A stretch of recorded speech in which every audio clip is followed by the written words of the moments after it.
Why, hello, everybody. Welcome to a brand new series. One that I have been very excitedly working on behind the scenes, while also very exhaustively exhausted. I'm very exhausted. So, for a little bit of context, hi, welcome to episode 0. This episode's going to be the Syllabus episode. We're going to be going over like my goals for this series, what I'm intend to do, like playing the game, what build I'm going for, and some other bits of context just to like help you out as the viewer. I try to be at least a little bit transparent in these videos. So here we go. We're just gonna go ahead and start with a new game because okay, so we're gonna start with the context right away. So this is not my first. We're gonna go with the name Flopor, by the way, because that name is funny. While I build my character, I'm just sort of going to, or let me just really quickly say, this is my second time recording this. I have already recorded this entire first section of the game. When I say first section, I mean 2.5 hours. I really hope that this actually works out. I initially had a bunch of mods enabled. I still have a couple enabled. We'll go over the very small mods I have enabled in this game when we actually reach them. But I've discarded all of that. We're playing Dark Souls Remastered. I wanted to make Dark Souls Remastered look as good as it could for the camera, just to give like the game its best foot forward and try to like really impress people and be like, wow, this game's amazing. But honestly, it just didn't work out. There were several visual glitches. I'll go ahead and show a couple of them on screen right now. And on top of all of that, when I finally recorded everything, my audio sounded fucked up like the first couple episodes of the Monster Hunter Tri Let's Play. So I'm like, you know what? I'm just gonna record the whole thing over again. It's only a couple hours of Dark Souls. I can get through it. It's one of my favorite. This is one of my favorite games ever made. So any excuse I have to play through Dark Souls, I'll take it. I'll take it. Now that we're over that context, let's get into actually playing the video game. So I intend for this series to sort of be not a beginner's guide, but more so I want this series to be like, for people who are unable to play Dark Souls for one reason or another. Maybe they can't afford the game, maybe they just don't have like the skill necessary to play it. Maybe they just don't want to actually play it, but they're okay with watching Let's Plays. Or, I also want this series to be a fun watch for people who have played this game. So what I intend on doing is I intend on playing this game in the way that I would recommend any person who's never touched the Souls series before to play it. I'm going to be showing some shortcuts. I'm going to be showing some, fun tidbits. I'm going to be talking about the lore. We're going to be talking a lot about the lore and the implications of what certain things in the game have over the grander narrative of the story. And I want to specify, I want to be very clear when I say this. I am not a lore master. I just like this game a lot. So if what I say and my own headcanon doesn't line up to what VatiVidya says, tough shit, buddy. You're just going to have to deal with it. I am one of the few people on Earth that do not consider Dark Souls 2 and Dark Souls 3 canon. So my whole thing is I take Dark Souls 1 at face value, as it is, on its own. Because Dark Souls 1 is lightning in a bottle. It's never going to be recreated. It's never going to be the same. And Dark Souls 2 and Dark Souls 3, they're good games in their own right. Don't get me wrong. They're way better than games that have come out, in recent years. But in terms of all three of the games being connected, I don't really see it that way, right? All three of the games had extremely different development cycles, and it's very easy for you to just like look at Dark Souls 1 and be like, yep, this is it. This is the game. This is how it's going to be. So I'm not going to acknowledge Dark Souls 2 and Dark Souls 3 during the course of this playthrough. We're just talking about 1.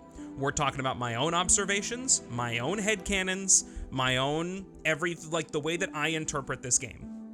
And I want to stress, the way I interpret this game is not the correct interpretation. So if you have disagreements with what I think the plot of this game is or what certain implications are, feel free to voice your complaints in the comment section. If you, let me just say this. if you get upset with someone online who has a different opinion of a video game than you should probably turn the computer off for like 20 minutes and just go do something else. Got a little bit of that out of the way. Now let's actually talk about playing the fucking video game. So whenever I recommend people playing this game, I always recommend the Pyromancer. Pyromancer is, in my opinion, one of the better starting classes because for two main reasons. One, you have access to the Pyromancy Flame right away. Pyromancies are great magic abilities, and they are really good for new players because they don't require stat investments. Spells and miracles require both intelligence and faith respectively. Require intelligence and faith respectively, not both. I don't know if there's actually a spell that requires both int and faith. There might be. Definitely in 2 or 3, but I don't think that's the case in this game. Could be wrong, whatever. But Pyromancy doesn't require any sort of stat investment, so I always recommend that. Very good to get your toes wet on the magic system in this game without, having to commit to it in a build. Also, Pyromancer is the only class that starts at level 1. Not even the Deprived starts at level 1. So, Cleric is also, starts at level 2, but level 1. And the reason why I stress that level 1 is the best way to start is because you have more levels with the same amount of souls, and you're allowed to divvy up your points in ways that would be better. You have more options available to you, is what I'm trying to say. So I always recommend Pyromancer. That's like the best class for new players to start off. At the end of the day, you can pick whatever you want. The classes in this game are not, you're not beholden to how the classes are. So like if I play as a warrior, like if I select warrior, I could still build into an int or a faith build later on, but sole reason, like Pyromancer starts with the glove and he starts at level 1. But that doesn't mean that I have to play Pyromancy or that I have to play whatever build, It just depends on, the reason you'd pick one certain build over the other is because of its starting equipment. And honestly, if you're just playing this game, you don't need to give a shit about starting equipment. Deprived is for people who know how to play this game and already know all the shit. All the stats are very even, and you can do whatever you want with this guy. That's why some people, including me, like playing as Deprived.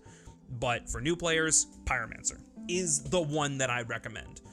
As for the starting gift, you can go with whatever. The only thing that I would say is that the Master Key is objectively the best starting gift in the game. Don't pick it.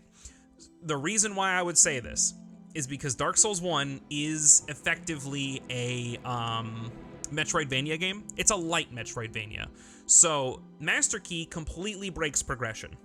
And I know this because my first playthrough of this game, I had the Master Key.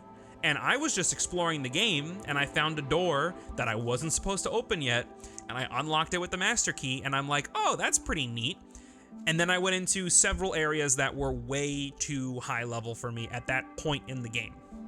So don't pick the Master Key if you're new to this series, which I do highly recommend. Even if you're watching this series, I do highly recommend that you play this game on your own, because this is genuinely one of the best games ever made. Like, I mean no exaggeration when I say that this is one of the best games ever made. So, you can pick whatever. Black Firebombs are another one that's pretty good. It'll help you out in a very specific thing way early on in the game that I will touch on later. The Pendant is a funny one. I'm not going to go too much into detail, but effectively this is everyone in the community thought this was some 4D chess play by the developers and that the pendant actually had a use, but no, that description down there is accurate. Trinket, no effect, but fond memories, comfort travelers. I will not be going with the pendant. You would think that I would go with it just as a meme, but I'm instead going to go with the Old Witch's Ring, a gift from a witch, ancient ring with no obvious effect. And the reason I'm going with this ring is to provide us with some more context for story bits later on. We effectively get more lore with it. I don't recommend you play through the game with it because it's basically just a dead starting gift. You're not going to get any use out of it if you're not actively looking for shit. So, and then in terms of character creation and how they look, man, nothing, it really doesn't matter what your character looks like, because it's just you're gonna be covering up your face with armor anyway. I fucking love the bobbed haircut in this game. We'll just do what I did with the last guy that I recorded, and we're just gonna do fucking receding hairline, and then we will randomize real quick. Now, I wasn't able to make this work 100% last time I tried it, but we're gonna see what happens when I mash the create a different face button.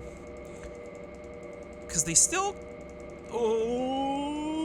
they still kind of look human. He kind of looks like Homer Simpson. See, it's supposed to be making unholy abominations, but I guess I'm like, you know what? This is the face of a man named Flopor. Yeah, fuck it. Features? We will make him look more feminine? Oh, here we go. Here we go. Okay, we're finally getting somewhere. Nah, you look like a normal person with that one. No. Okay.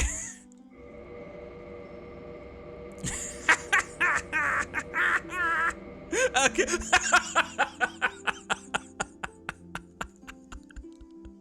All right. He kind of looks like Adam Driver. All right, this is Flopor. This is our guy. This is our fucking guy right here. He's yellow. Oh, I fucking love this game. So anyway, what has it been like? 13 minutes, 14 minutes? Yeah. This is what this whole episode's gonna be. This is why it was titled episode 0. So we'll watch the intro cutscene in episode 1, and we'll actually start the game proper there. So hope you didn't get this far in the video without realizing that it was just a syllabus episode. Yeah.